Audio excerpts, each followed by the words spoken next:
The state of the union is not good. Our trade deficit is too large. We must not go back to unwise spending.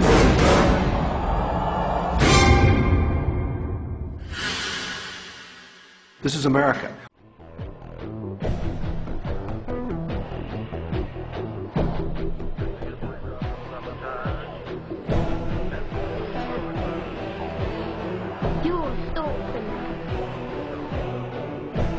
George Orwell once wrote that the great enemy of clear language is insincerity.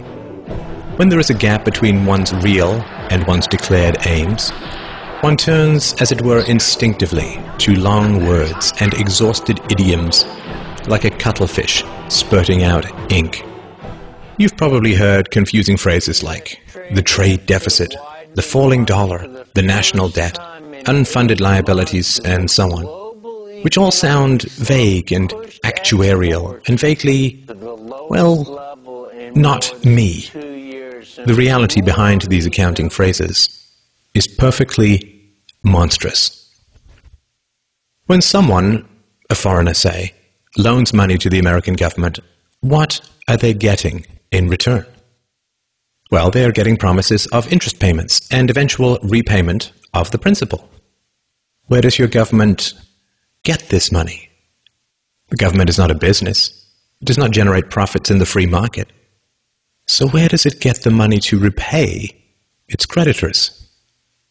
Are you beginning to understand that it is not dollars that are being sold, or bonds, or agency debt, or treasuries, or anything like that? Where is your government going to get the money to pay off its creditors? It's not pieces of paper, or contracts, or computer bits that are being sold. There is only one thing that the government has to sell. Governments have only one asset that they can use as collateral. Your leaders are selling you.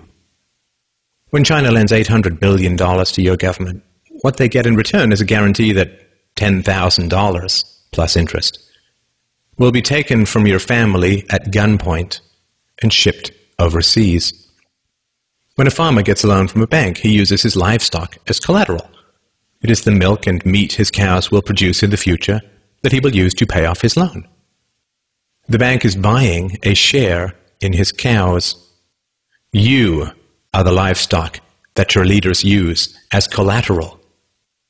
The leaders that you cheer for and throw parades for and drop balloons behind and donate money to are selling you to Chinese rulers, to the Japanese, to the Nigerians, to South American drug lords with accounts in the Caribbean banking centers, to Russia, to Korea, to Egypt, to Colombia, to Chile, to the Philippines, to Malaysia, and anyone else who is willing to give them a few dollars in return for the blood, sweat, and toil of your future.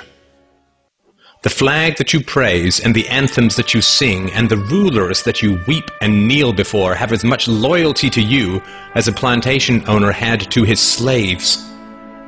And sadly, plantation slaves had more pride than we do.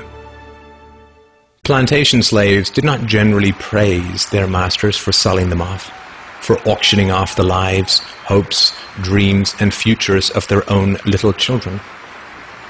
We can understand that cattle may lick the hand of the farmer who lowers an axe to its neck, because cattle are dumb beasts that cannot comprehend their real relationship with the farmer and his imminent plans for them. What is our excuse?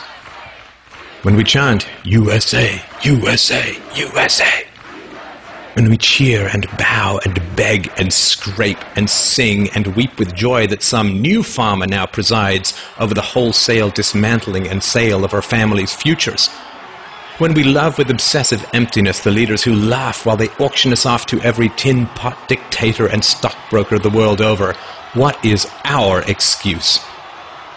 Has our pride been so broken that we lunge with pathetic joy at every new silver-tongued demagogue who pretends to care for us even a tiny little bit?